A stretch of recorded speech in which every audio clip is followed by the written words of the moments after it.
folks. Inside Indiana Overtime. Alex McCarthy. This is Alex McCarthy. Yes. This is Zach Osterman. We've gotten some sleep, and we are back within the friendly confines of Assembly Hall, friendly to Indiana tonight anyway. 83-71 over number 1 ranked Michigan. They will, of course, Indiana be number 1 on Monday. I presume Florida will probably get some votes, but you really can't argue with number 3 beating number 1. Yeah, especially with the week that they had. Yeah. Well, and just beating stuff out of Purdue. But anyway, right. Just kind of, sort of the way. This night just kind of went the way Indiana needed it to. Indiana needed to win this game far more than Michigan did. At least where both teams are in the Big Ten schedule at the moment. Indiana really couldn't afford another home loss, whereas Michigan is, I think the video is getting a little choppy. I apologize. I don't really know why it's doing that or how to make it stop, but we'll keep talking through it. Michigan could probably afford to come in here and lose. Obviously, you never want to lose, but Indiana kind of played like it. They forced a team that doesn't foul much to foul them. They got to the line 25 times, made 22 of those. 20 times in the second half. Yeah. They won the rebounding battle 38-29. They got contributions from their role players. All 5 starters scoring double figures, whereas Michigan got a 25% shooting effort from Glenn Robinson III and Nick Stauskas, and really that was pretty generous on them. Stauskas made a couple threes late, and Robinson had an alley-oop dunk at the end of the game, and if not for those 2 shots, they would have probably shot something like 12 or 15% from the floor. They were just empty suits tonight, and Stauskas surprisingly was missing a couple wide open threes. He really had a mismatch a lot of times with Hulls that they tried to. But he didn't. Look, they're going to. I thought Hulls played pretty good defense on him tonight in particular. They're going to shake Stauskas loose. Michigan's a good team, and they understand that that's part of their game plan. And most nights, he's not going to shoot. What did he shoot? 1 of 5 from behind the arc. He's just not. So, but Indiana got a little bit lucky on some. I thought they defended him pretty well on others. The point is, Indiana did what it needed to do to win, much more so than Michigan did. And, at the end of the night, it showed. It was a great game, and not to dumb it down too much, but that's really kind of how it felt, was that, if you kind of ran down the talking points, if you ran down the to-do lists for each of these teams, there was a moment late in the game where I forget exactly how it went down, but an Indiana player missed a shot, and the ball kind of caromed out toward the IU bench, and Cody Zeller committed 2 or 3 fouls to get to it, but they weren't called, and he just kind of bulldozed his way to an offensive rebound that pretty much closed the game down, and that was kind of one of those moments that just typified the night a little bit, I think. Yeah, and I think earlier in that possession, Farrell kind of lost the handle on the ball a little bit, and Zeller got it and passed it off, and it was just a incredible possession from Zeller late in the game, and that's what Crean was kind of saying after the game, was that Zeller throughout the game just had these huge, putback dunks that just set this place on fire. Just like drove people nuts in their seats. But what's really impressive about Zeller is those hustle plays that he prides himself on, where he's just he just covers so much of the court. And on a play like that where he starts on the right and then he goes all the way towards the bench and, like you said, kind of drives his way through a bunch of people to get there. But, he just had a spectacular night, just throughout. At times, Sunday, you can say Zeller kind of wasn't, Zellery for a lot of the game, and then kind of turned it on at the end. Inventing words on the fly here. We can tell. But all game, from the opening tip, Zeller was there. He was just kind of all over the court. He had, I think, 11 points in the first half, and just played great defense as well. He was always just there to either alter a shot. He got a couple blocks. He was just everywhere. He didn't commit a foul tonight, and I think that speaks more to the way he played rather than to him not being that physical. And also just the way Michigan doesn't. They've got some decent post players, but they don't use the post the way the way Indiana does. And having a player like Zeller. He came up with a bunch of big plays late, some putback dunks that really answered a couple Michigan runs, I think, and I think that maybe is part of the character of this team that we're starting to see now, and we have not seen them on the road. That's the one thing. We have not seen them play a really tough road opponent. We're going to see it this week. They got to go to Illinois, which I don't really know how tough Illinois is, but I think it's going to be a tough game for Indiana. Yep. And then definitely they got to go to Ohio State, and so I think we'll learn. This is kind of the evolution of a Big Ten title contender. Is you're going to have to prove something new every single week, and they're going to have to do it. But the point is that when you look at some of the games they've won, I mean, even like the Northwestern game, certainly the Minnesota game in the second half, and absolutely the Michigan State game in the second half. This team is really understands how to absorb body blows now. They understand how to absorb runs and answer them. Michigan State never had the lead in the second half. I don't believe Michigan had it tonight in the second half. No, I think they had it really, really early. So every time, this team is learning how to respond, and that's a very good trait for a Big Ten title contender and certainly a Final Four contender to have.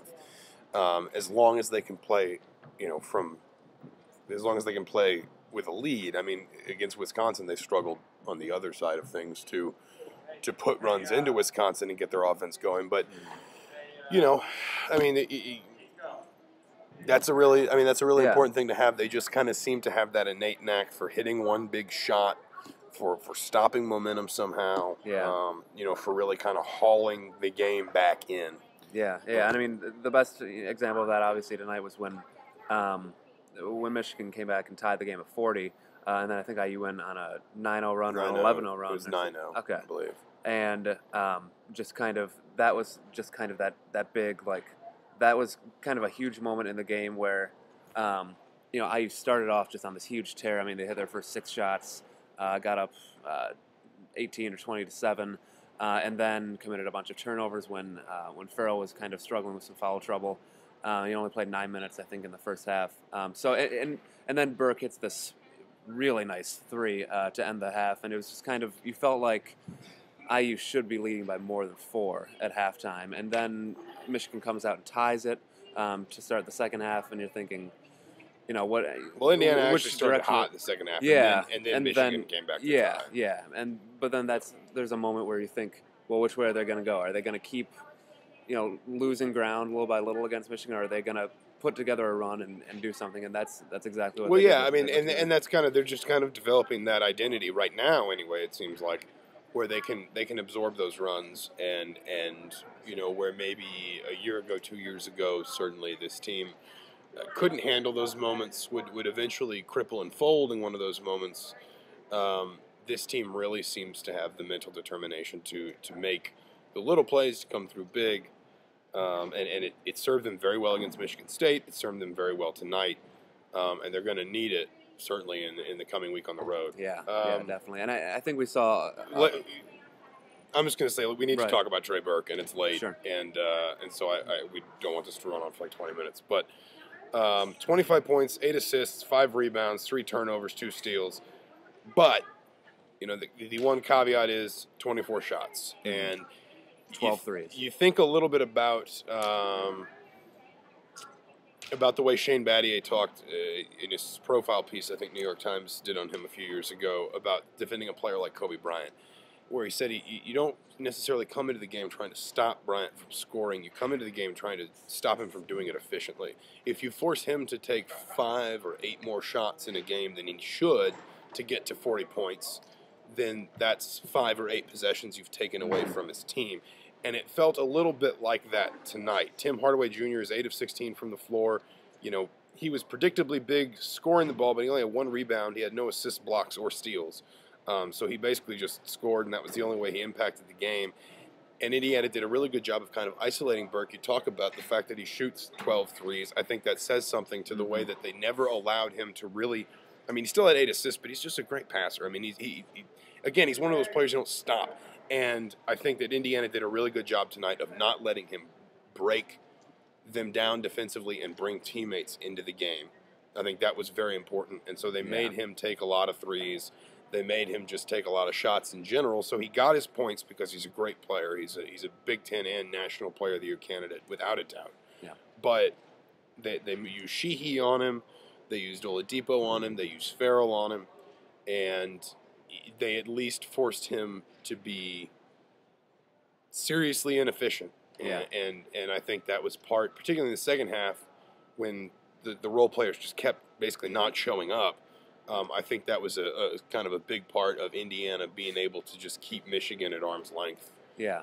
Through the end of the game. Yeah, and someone even asked Burke after the game, what did you guys try and do in the second half to try and get Glenn Robinson the ball, try and get Nick Stauskas the ball, and what was how did you try? It work? Yeah, and he said, he kind of looked like Indiana just cut him off. They just didn't allow. Glenn Robinson only took 6 shots and not very many really good looks either. And Burke just basically said Indiana took them away and they forced us to play a game based just on a point guard and a center kind of. With Mitch McGarry had a respectable night. He had 5 a for 7. game. He played well. 10.7 rebounds. Yeah. No, he did. He played pretty well. Yeah, and Burke said that they just kind of that Indiana's defense was able to kind of whittle Michigan's offense down to just a couple guys who were doing the majority of the scoring, and obviously, after a while that kind of gives out, and you have, Burke miss 15 shots. That's just something that Indiana's really, at the post-game press conference, people were saying, asking about where Michigan has come from last year to this one, and Green was just saying that Michigan, saw this offense or this Indiana defense last year, and they just kind of changed a lot of things going into this game, and it certainly seemed to work. They allowed 73 points, but they Michigan shot less than 43% from the floor, only 30.4% from behind the arc. Again, Burke I think is about 37% from the floor.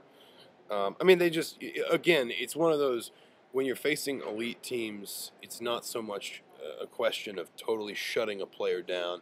It's a question of, can you cut off enough of the heads to make that the team has to make it less efficient. Teams struggle to do that with Indiana. They're so balanced. Teams struggle to do it with Michigan because they're so balanced. And Indiana was able to do that tonight. And when you combine that with the fact that, without being too cliche, Indiana won a lot of the hustle plays, more second chance points, more rebounds, some big rebounds late, really managed to keep Michigan. Michigan had 12 offensive rebounds and 6 second chance points, so really managed to not let Michigan take advantage when it did make some of those plays. Indiana just played winning basketball tonight. It's incredibly simplistic, but that's what it is. And in great games, sometimes it's something real basic. It's not always a crazy half-court shot or a Christian Watford beating Kentucky kind of moment. And in games like this, when you think back to when they beat Ohio State here last year, sometimes it's just the team that makes more of those small plays that in a vacuum seem unimportant, but in big moments, are incredibly crucial. So, Indiana goes to Illinois this week, and then they go on Thursday night, and then they go to Ohio State on Sunday night or Sunday afternoon. I think it's a 1:00 start, and those should both be pretty good games, and certainly they'll be good tests. If Indiana splits them, I don't think they'd complain, and if they win, if they somehow figure out a way to win both, that makes this team awfully tough to stop down the stretch if they can figure out how to win in those two road environments. So, again, when you're a Big Ten contender, the test just really difficult week where they play both the Michigan schools and then a rival on the road, and now they spend a whole week on the road. So next 3 games this week, 1 game next week, 3 games week after that. So it's kind of an up and down thing. Anyway, we're done here because it's 12:51 and I've still got to write a column. For Alex McCarthy, I'm Zach Osterman. You've been watching Inside Indiana Overtime. Enjoy what is left of your weekend, and go Falcons. Roll. Yeah.